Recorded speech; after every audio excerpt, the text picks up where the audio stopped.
Indian warriors, आप सभी का स्वागत है हमारे YouTube channel Indian warrior classes पर। आप सभी जानते हैं कि इंडियन वॉरियर क्लासेस आपके लिए लेकर आया है crash course for class 10th और 12th, सो दैट कि आप अपने एग्जाम्स को बेहतर तरीके से प्रिपेयर कर सकें और सेकेंड टर्म का एग्जाम बेहतर कर सकें। तो आइए हमारे साथ, आप सभी का स्वागत है, ज्वाइन करिए और दोस्तों को शेयर करिए, सब्सक्राइब कराइए, ताकि आपके साथ आपके दोस्तों का भी क्या हो सके, बेहतर प्रिपरेशन हो सके। और आइए आज हम शुरू करने जा रहे हैं सोशल साइंस का सब्जेक्ट, और वो है इकोनॉमिक्स। जी हाँ, तो हम जैसे कि जानते हैं कि YouTube platform Indian warrior classes आपको लगातार सारे सब्जेक्ट्स उपलब्ध करा रहा है, ताकि आप अपने सेकंड टर्म का सारा सब्जेक्ट एक ही जगह से आप प्रिपेयर कर सको, कहीं उधर उधर जाने की जरूरत नहीं है। और हम आपको सारे सब्जेक्ट्स एक ही जगह पे ला रहे हैं, ताकि आप एक ही जगह से सारे सब्जेक्ट्स आप प्रिपेयर कर सको। और उसके साथ साथ हम डाउट और टेस्ट सीरीज भी आपके लिए लेके आएंगे। तो stay connected with us, so get ready, get set to start our economics chapter money and credit. आपको पता है कि ये आपको इकोनॉमिक्स में पढ़ना और एक इंपॉर्टेंट चैप्टर है। तो आइए शुरुआत करते हैं। मनी एंड क्रेडिट क्या है? तो आप बैकग्राउंड में चलते हैं लेके आपको, कि आपने इससे पहले पढ़ा था, वो था डेवलपमेंट चैप्टर। आपने डेवलपमेंट पढ़ लिया है, और डेवलपमेंट में आपने पढ़ा कि क्या है डेवलपमेंट। तो डेवलपमेंट जो है वो है विकास। विकास का मतलब हम लोगों ने वहां पर पढ़ा था, देखा था कि सबके डिफरेंट गोल्स होते हैं डेवलपमेंट का, है कि नहीं। तो किसी का जैसे था रिक्शा चालक का डेवलपमेंट गोल था क्या, कि हमें 500 रुपये की इनकम हो जाए, है ना। वही जो है ऑलरेडी क्या है, वही बिजनेसमैन है, उसे ये लग रहा है कि मेरी क्या हो, जो गाड़ी चला रहा है उसका है कि एक गाड़ी से मेरी 2 गाड़ी हो जाए, उसका डेवलपमेंट गोल ये है। वही स्टूडेंट का डेवलपमेंट गोल ये था कि मेरे अच्छे मार्क्स आ जाए, है ना, अच्छी जॉब लग जाए। तो ये अलग अलग डेवलपमेंट गोल होते हैं सभी का। पर हमने देखा था कि उस डेवलपमेंट गोल का कॉमन एक था इनकम, कि हर कोई अपना इनकम की बढ़ोतरी चाहता है, चाहे वो रिक्शा चालक हो, बिजनेसमैन हो, स्टूडेंट हो, है ना। स्टूडेंट क्यों चाहता है कि भाई हमारे यहाँ अच्छी जॉब लग जाए, क्योंकि उसकी अच्छी इनकम हो। तो इनकम उसकी क्या थी, कॉमन क्राइटेरिया थी। और इनकम को मेजर कहाँ किया जा सकता है, मनी में। तो हम वही मनी को पढ़ने जा रहे हैं, है ना। तो हमारा जो चैप्टर है मनी एंड क्रेडिट, तो हम कनेक्ट कर लिए अपने चैप्टर को, कि हम डेवलपमेंट में इनकम क्राइटेरिया था, इनकम के बारे में पढ़े थे कि कैसे नेशनल इनकम होता है, इंडिविजुअल इनकम होता है, और उसी में मनी को पढ़े थे। आज हम मनी को अच्छे से पढ़ने जा रहे हैं, मनी एंड क्रेडिट। तो ये चैप्टर है हमारा। तो मनी है क्या, तो देखिए व्हाट इज मनी। तो money is a exchanging medium. It is a medium of exchange for the transactions, for buying and selling something. तो यही है सिंपल सा डेफिनेशन, कि धन क्या है, एक क्या है ये, तो ये एक माध्यम है, किस चीज की, लेन देन करने का एक माध्यम का काम करता है। तो ये था। क्यों, आप जब पढ़ेंगे तो आपको इससे पहले एक बार्टर सिस्टम पढ़ना है। ये बार्टर सिस्टम क्या है, तो ये एक ऐसा व्यवस्था था जिसमें वस्तुओं और सेवाओं का लेन देन होता था। वस्तु का वस्तु से या सेवा का सेवा से ही लेन देन होता था। अगर आप लोगों ने कभी देखा होगा, अभी भी होता है पर कम होता है, कि अगर किसी ने किसी की मदद कर दी, जैसे मान लीजिए कि अगर इनको दूध चाहिए था, इनके पास दूध था, इन्होंने 1 गिलास दूध दे दिया उनको, बदले में इनके यहाँ चावल था, इन्होंने इनको चावल दे दिया। या अगर याद करिए, कई बच्चे ऐसे, अगर गांव से उनकी गांव वाले बच्चों को ये पता होगा कि जब गांव में डुगडुगी बजा के आइसक्रीम बेचने आता था, तो लोग क्या करते थे, बच्चे हम लोग जब छोटे थे तो पैसे नहीं, उस समय चावल लेके जाते थे या अनाज लेके जाते थे। तो अनाज लेके 1 गिलास अनाज लेके जाते थे, उसको देते थे, तो 2 आइसक्रीम दे देता था या 1 आइसक्रीम देता था। तो वो कौन सा सिस्टम था, बार्टर सिस्टम था, है ना, जिसमें वस्तु के बदले वस्तु दिया जाता था या सेवा के बदले सेवा दिया जाता था। जैसे अगर किसी को खेती में काम करना है तो अगर ये मान लीजिए एक व्यक्ति है पर्सन ए और पर्सन बी, अगर पर्सन ए के यहाँ पर्सन बी ने काम किया तो पर्सन ए भी कभी जरूरत पड़ने पे पर्सन बी के यहाँ काम कर देता था, तो बात बराबर, हिसाब बराबर।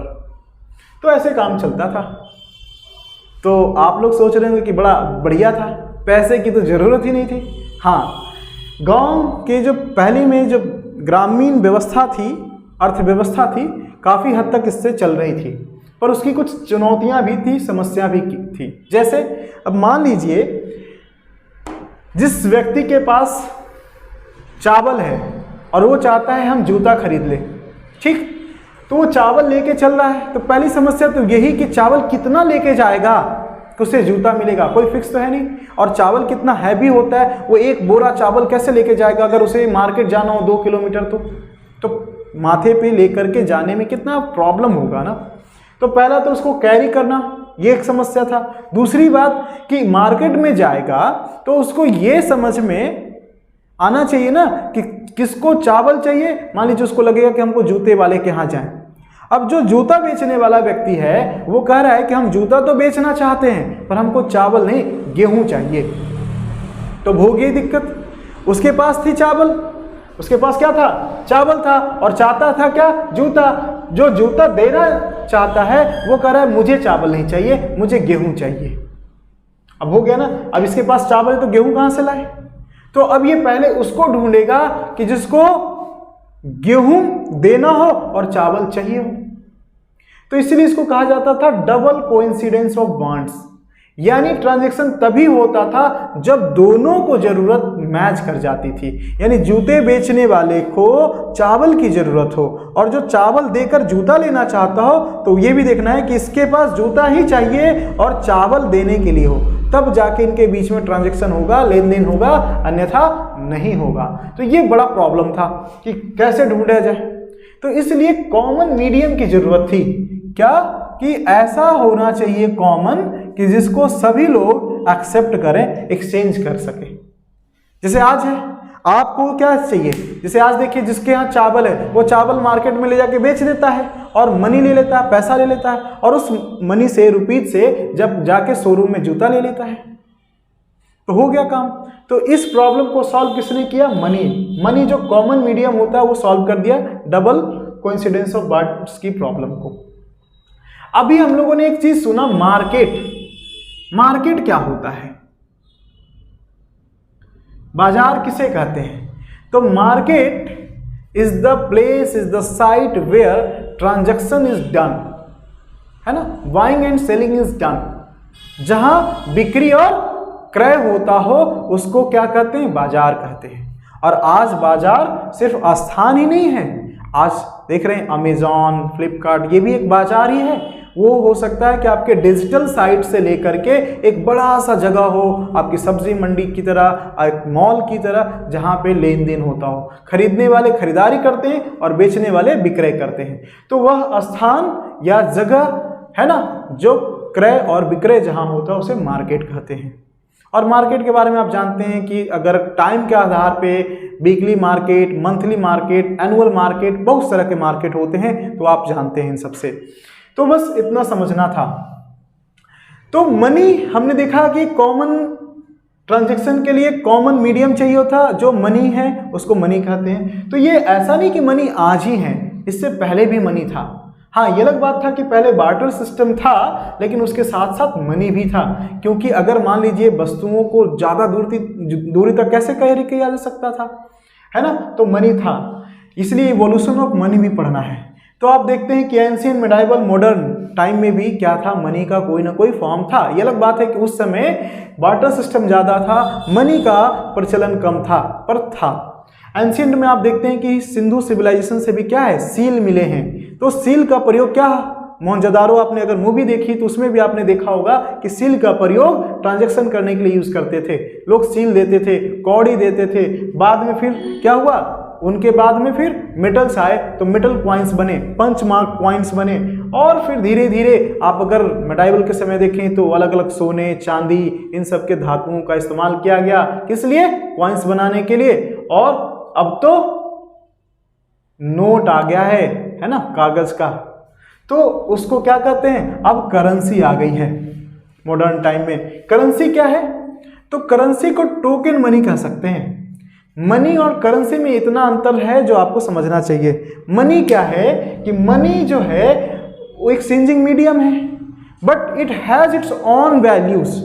मनी जो है उसकी अपनी वैल्यूज होती है, जबकि करेंसी क्या होता है, currency represent the value of money, ये उसका रिप्रेजेंटेटर होता है। जैसे 100 रुपये का नोट, 100 रुपये का जो नोट है या 10 रुपये का नोट है, मान लीजिए 100 रुपये का नोट है। अब इस 100 रुपये का जो नोट है इसकी अपनी वैल्यू 100 रुपये नहीं है, इसे बनाने में 3 से 4 रुपये लगते हैं।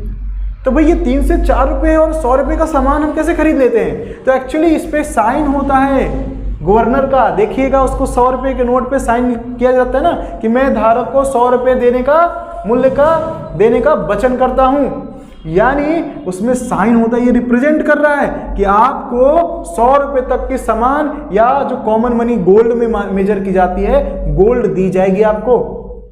तो अगर गोल्ड का पहले कॉइन होता था तो वो गोल्ड की अपनी कीमत 100 रुपये की 10 रुपये की होती थी, उसका वजन उस प्रकार से होता था कि उसकी वैल्यू उसी में निहित होती थी।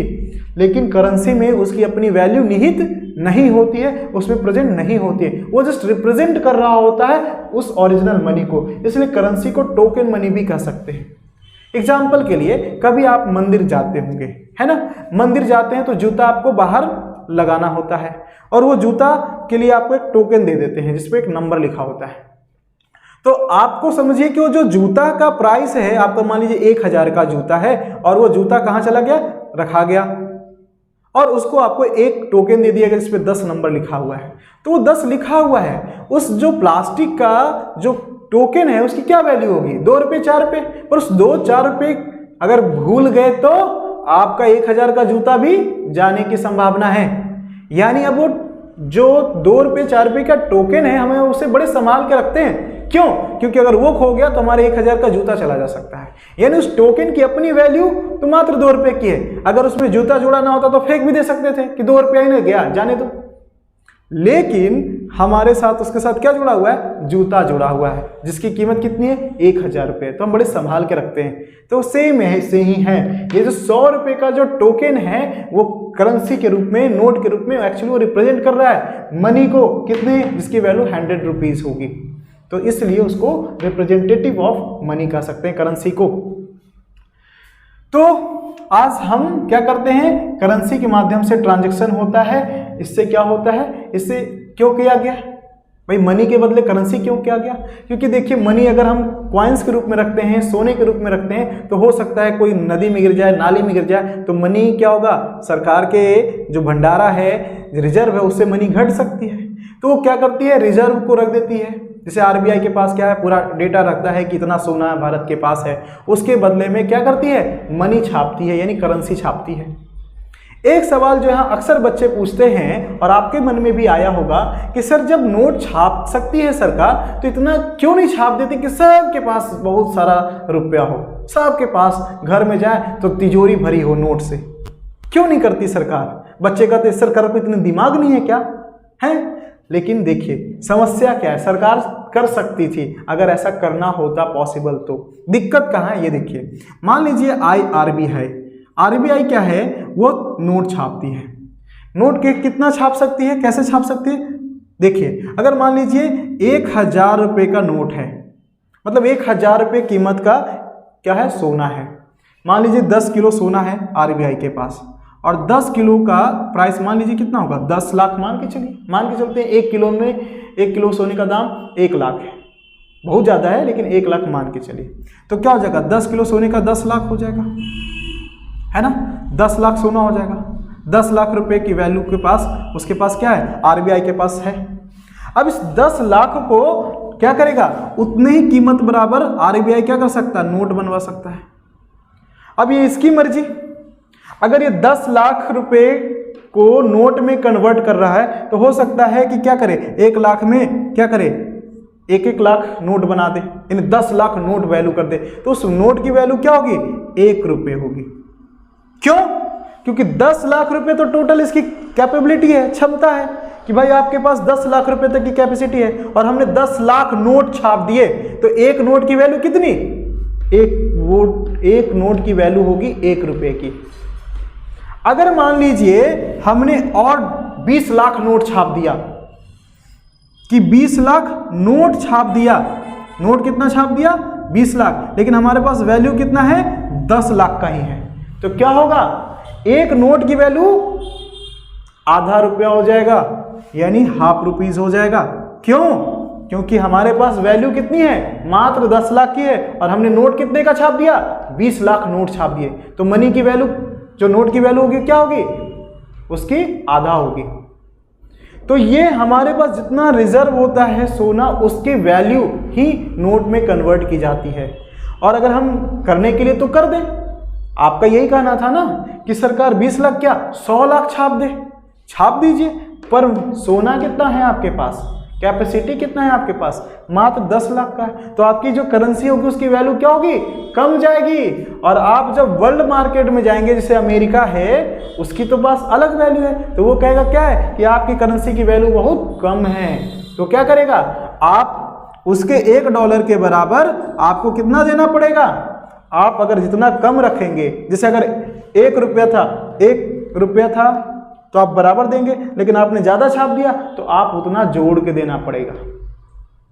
तो इंटरनल मार्केट में तो काम चल जाएगा, लेकिन वर्ल्ड मार्केट में दिक्कत होगी, और वर्ल्ड मार्केट में आपकी जो करेंसी की वैल्यू होगी काफी कम हो जाएगी, और आपको फिर वही जो भी खरीदारी करनी होगी तो भर भर के क्या करना पड़ेगा, आपको अपनी करेंसी देनी पड़ेगी। इसलिए आप कभी सुनते होंगे कि कहीं कहीं इतना पूरा झोला भर मतलब उसकी करेंसी ले जाते हैं तो जाके कुछ सामान मिलता है। बहुत सारे दक्षिण अफ्रीका के देशों में ऐसा होता है, या फिर जो ईस्ट है, मिडिल ईस्ट की कोई देश हैं जहाँ पे अर्थव्यवस्था भी खराब हो गई, आप झोले भर भर के उसकी करेंसी ले जाते हैं तो कुछ ज़रूरत की सामान कुछ मात्रा में आपको मिल पाता है। वो इसलिए क्योंकि वहाँ की करेंसी की वैल्यू काफ़ी नीचे है, तो इसलिए सरकार अपने मन से नोट नहीं छाप सकती, बल्कि उसकी एक लिमिटेशन है। आई बात समझ में? बढ़िया।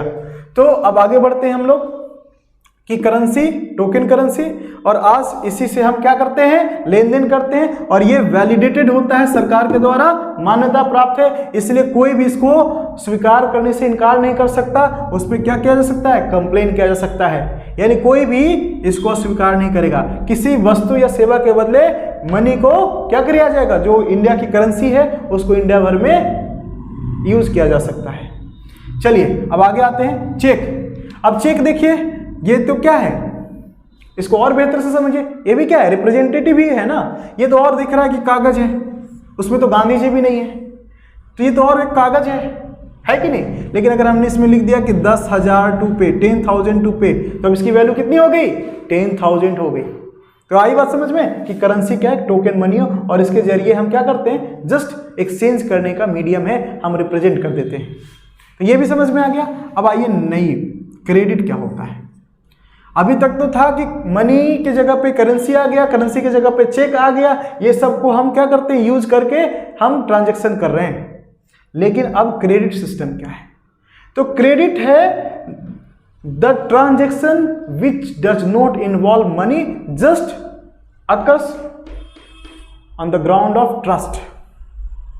यानी यहां पे मनी और करेंसी का इन्वॉल्वमेंट नहीं होता, जस्ट ट्रस्ट के आधार पे जो ट्रांजैक्शन होता है उसको क्रेडिट कहते हैं। जैसे आपका एक बगल में दुकान है, आपके पापा जी का क्रेडिट है, यानी भरोसा है, आप जाके वहां से कहते हैं कि अंकल जी मुझे एक बिस्किट दे दीजिए, अंकल जी आपको बिस्किट दे देते हैं और पापा का नाम लिख देते हैं, उस पर लिख देते हैं कि 10 रुपये का बिस्किट गया। तो क्या है, आपने पैसा तो नहीं दिया लेकिन आपको बिस्किट मिल गया, तो ट्रांजेक्शन तो हो गया ना। आपने मनी दिया नहीं, करेंसी दिया नहीं, फिर भी आपको सामान मिल गया, तो ये जो ट्रांजैक्शन हुआ उसको क्रेडिट बोलते हैं। क्रेडिट सिस्टम से ट्रांजैक्शन हो गया। क्यों? क्योंकि आपको उस भरोसे के बदले दे दिया गया, आप फिर बाद में देंगे ही देंगे। आपके पापा जी जाएंगे तो कहेंगे आपका बच्चा जो है, देखिए आपकी बच्ची जो है 10 रुपये का बिस्किट ले गई थी, तो आप उनको देना पड़ेगा। तो उस तरह के ट्रांजैक्शन को क्रेडिट बोलते हैं। यानी एक प्रकार से लोन ही है, उधारी है, और इसके लिए कोलेट्रल टर्म है, आपको गारंटर टर्म है, ये सब चीज़ें देखना होगा, क्योंकि आज जो इकोनॉमी में क्रेडिट सिस्टम का यूज़ काफ़ी ज़्यादा है, यानी हम लोन लेते हैं, एडवांस लेते हैं, या फिर हम उधार लेकर के अपना काम करते हैं। तो वैसे में क्या है, तो एक प्रकार से लोन मान के चलिए, है ना, उधार मान के चलिए। उधार और लोन में क्या अंतर है? उधार में हम क्या करते हैं, जितना लेते हैं उतना ही रिटर्न करते हैं, जबकि इंटरेस्ट में यानी कि लोन में अंतर यह है कि वो बढ़ता चला जाता है, उस पर इंटरेस्ट लगता है, तो ये लोन होता है। तो हम बैंक से लेते हैं, तो बैंक से जब हम लेते हैं तो वहाँ कोलेट्रल जमा करना पड़ता है। कोलेट्रल का मतलब कुछ वहाँ सिक्योरिटी जमा करना पड़ता है, as a document, as a land का जो जमीन का कागज होता है वो जमा करना होता है, सर्टिफिकेट जमा करना हो सकता है। So those things which are kept with the bank to get the credit, to get the loan is called collateral. तो ये हो गया। ये गारंटर चाहिए होता है। आप कई बार देखते हैं कि जब आप बैंक से लोन लेने जाते हैं तो बैंक आपसे क्या करता है, एक गारंटर को मांगता है कि गारंटर लाइए, जो क्या कर सके, अगर आप ना दे पाए तो वो लेने की जिम्मेदारी ले, तब जाके आपको क्या मिलता है, लोन मिलता है। तो ये कुछ टर्म्स थे क्रेडिट से रिलेटेड। अब आइए बैंकिंग पढ़ते हैं। बैंकिंग में क्या है कि देखते हैं कि आजकल बैंक है ना, जगह जगह पे हर 2 किलोमीटर पे आप कहीं ना कहीं बैंक देख लेंगे। वो बैंक क्या है और बैंक कैसे इनकम करता है, तो आइए देखते हैं कि देखिए जो आम आदमी है जो अपना अर्निंग करता है वो क्या करता है, जितना अर्निंग करता है एक ही दिन तो खर्च नहीं कर देता, उसी महीने में तो खर्च नहीं कर देता, कुछ सेव करता है। तो सेविंग करना भी चाहिए सो दैट कि उसे इमरजेंसी में मदद हो सके। तो वो सेविंग कहाँ करेगा, पहले लोग घरों में करते थे। अब घरों में करते थे तो हो सकता खो जाता था, कोई चुरा सकता था, खतरा रहता था, या फिर जहाँ है मान लीजिए घर पे पैसा रख गया और अचानक उसे पैसे की जरूरत कहाँ पड़ गई, बाहर में, तो कैसे लाएगा। तो ऐसे में वो बैंक में जाके पैसा जमा करता है, एक अकाउंट बनवाया जाता है और वहाँ उसके अकाउंट से उसमें पैसे जमा होता है। तो ये डिपॉजिट करते हैं। डिपॉजिट करने के लिए क्या करती है बैंक, उनको अट्रैक्ट करती है, प्रमोट करती है कि आप आइए, हम आपको क्या देंगे, इंटरेस्ट देंगे, डिपॉजिट इंटरेस्ट। क्या आप हमारे यहाँ अगर 100 रुपये जमा कर रहे हैं तो अगर 1 साल जमा रहने देंगे तो हम 108 रुपये रिटर्न कर देंगे, यानी 8 रुपये एक्स्ट्रा देंगे, 10 रुपये एक्स्ट्रा देंगे। ये अपना डिपॉजिट रेट होता है। ठीक, तो इससे क्या होता है कि कंज्यूमर्स को लगता है कि बहुत अच्छा, कस्टमर को कि चलो भाई हमारा पैसा भी सेफ है और साथ ही साथ बदले में इंटरेस्ट भी मिल रहा है। तो ये हुआ। दूसरी बात ये कि किसी किसी को जो प्रोड्यूसर्स हैं, जो बिजनेसमैन हैं, उनको पैसे की ज़रूरत होती है। क्यों, वो कहीं ना कहीं इन्वेस्ट करते हैं, कहीं ना कहीं किसी फैक्ट्रीज में पूंजी लगाते हैं, तो ऐसे में उनको पैसे की ज़रूरत होती है तो वो लोन लेते हैं। तो इनके पास पैसा रखा हुआ है तो बैंक कहती है कि ठीक है हम आपको पैसे दे रहे हैं, पैसे ले जाइए, पर उनको से भी इंटरेस्ट लेती है, तो उनको हाईयर इंटरेस्ट में ली जाती है। जैसे मान लीजिए कोई दूसरा व्यक्ति गया कि हमको दे दीजिए पैसा, 100 रुपया दीजिए, हम आपको 1 साल बाद लौटा देंगे, तो वो कहेंगे कि ठीक है हम लेकिन दे तो देंगे लेकिन हम 115 रुपया लेंगे। तो जो प्रोड्यूसर है वो सोचता है कि चलो ठीक है अपना बिजनेस तो पहले कर लें, इनकम होगा, प्रॉफिट होगा तो हम इनको लौटा देंगे। तो 115 रुपये वो लौटा दिया। बैंक को क्या हुआ कि 15 रुपये 115 रुपया मिला, इसको कितना दिया 108 रुपया, और इसको मिला कितना था 115 रुपया, तो कहाँ गया 7 रुपया, 7 रुपया बच गया बैंक के पास। तो यही इसका इनकम है जो उतने 1 साल तक अपने कर्मचारियों को देता है, खर्च करता है। यानी ये तो बस एग्जाम्पल था, ऐसे ही पूरे बैंक में होता है। इतने सारे जनसंख्या में इतने सारे कस्टमर कंज्यूमर्स होते हैं जो वहाँ पे पैसे जमा करते हैं, वो एक सिन से जो बचता है बीच में वही इनकी इनकम होती है, इसी से अपने कर्मचारियों को मेंटेन करते हैं। इसलिए अगली बार कभी बैंक में जाइएगा तो डर के मत जाइएगा, क्योंकि बैंक में इनकम किसका हो रहा है, लेने वाले हो चाहे देने वाले हो, बैंक में आपके इनकम से बैंक चल रहा है। आप ही का वो पैसा है जिसके इंटरेस्ट से वो आप ही के पैसे को कहाँ लगा रहे हैं, आप ही के पैसे को से वो पैसा कमा रहे हैं। तो कौन इंपॉर्टेंट हुआ, आप इंपॉर्टेंट हुआ। पर दुर्भाग्य है कि हमारे यहाँ जो जागरूक नहीं होते डर डर के जाते हैं, और जो बीच वाले हैं ऐसे अपने आप को बिहेव करते हैं जैसे वो राजा हो। तो समझ लीजिए, जागरूक बन जाइए। तो ये था। अब हम लोग देखिए होता क्या है कि लोन हर व्यक्ति को लगभग, चाहे वो बड़ा हो चाहे छोटा, है ना, पैसे की आवश्यकता होती है, रुपए की आवश्यकता होती है, कोई ना कोई बिजनेस पर्पज से या किसी इमरजेंसी में। तो ऐसे अवस्था में क्या करता है, वो लोन लेता है। पर अक्सर आपने देखा होगा कि जो मिडिल से नीचे होते हैं, मिडिल क्लास से नीचे, या जो गांव के लोग होते हैं, वो कहाँ से लोन लेते हैं, तो ज़्यादातर इनफॉर्मल सेक्टर से लेते हैं। इनफॉर्मल और फॉर्मल का मतलब लेटर आप लिखते हैं फॉर्मल और इनफॉर्मल। प्रोफेशनल जो कि भाई संस्थाएं बनाई गई है लोन देने के लिए, हेल्प करने के लिए, उनको फॉर्मल सेक्टर कहते हैं। जैसे बैंक होती है ना, फाइनेंशियल इंस्टीट्यूशंस होते हैं, ये सब क्या होते हैं, कोऑपरेटिव सोसाइटीज होती है जो फॉर्मल सेक्टर कहलाता है। जबकि दोस्त, रिलेटिव्स और परिवार जो हैं इनफॉर्मल सेक्टर्स में आते हैं। होता क्या है कि हमारे ज़्यादातर ग्रामीण समाज में जो लोन लिया जाता है वो इनफॉर्मल सेक्टर से लिया जाता है। क्यों? क्योंकि यहां से लेना तो चाहते हैं लेकिन यहां पे लेट लतीफ़ी बहुत होती है। अगर अचानक किसी को पैसे की जरूरत है तो बड़ा टाइम टेकिंग होता है, साथ ही साथ कागजात फॉर्मेलिटीज बहुत करनी होती है, इसलिए यहाँ लोग नहीं जा पाते हैं। और तीसरी चीज़ कि उनको जल्दी चाहिए होती है, तो इसलिए ज़्यादातर लोग इनफॉर्मल सेक्टर से, सेठ साहूकार से पैसे लेते हैं और कर्ज के जाल में फंस जाते हैं। इसलिए डेब्ट ट्रैप भी कहते हैं, जिससे किसानों के साथ होता है। और ये इनफॉर्मल सेक्टर की अच्छाई तो ये है कि बड़ा जल्दी उपलब्ध हो जाता है, पर उससे कई गुना खराबी ये है कि ये इतना हाई इंटरेस्ट होता है कि ये कर्ज के जाल में फंसाने का काम करता है।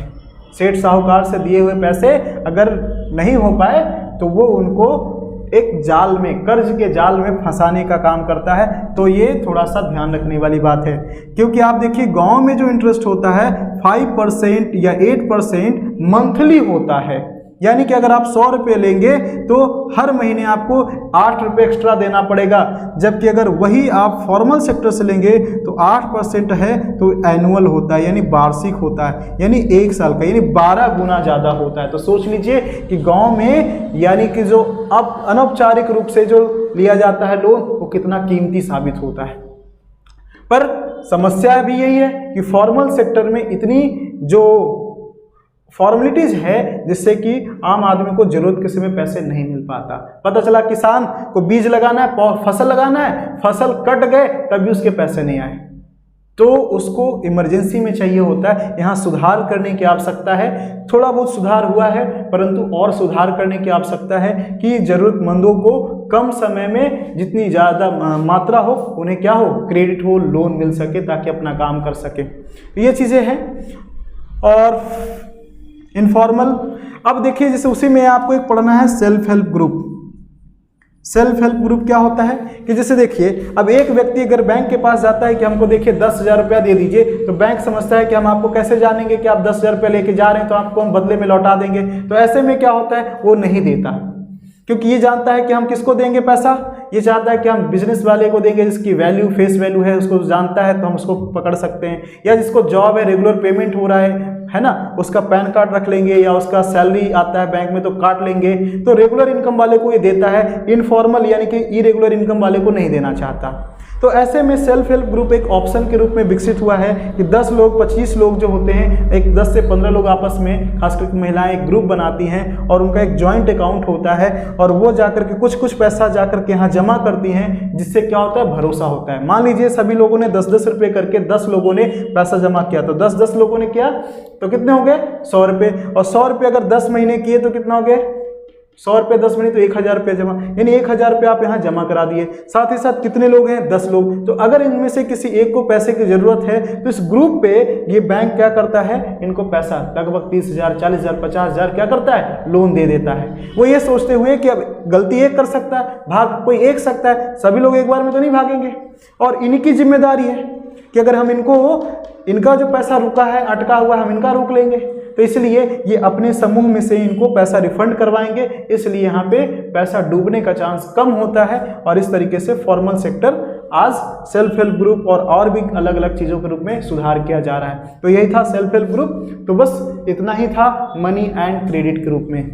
तो आई होप कि आप लोगों को समझ में आया होगा। तो पढ़िए, और अगर इसके बाद भी अगर कुछ डाउट है तो कमेंट सेक्शन में ज़रूर पूछिएगा, हम आपकी पूरी मदद करेंगे। So thank you and best of luck for your preparations.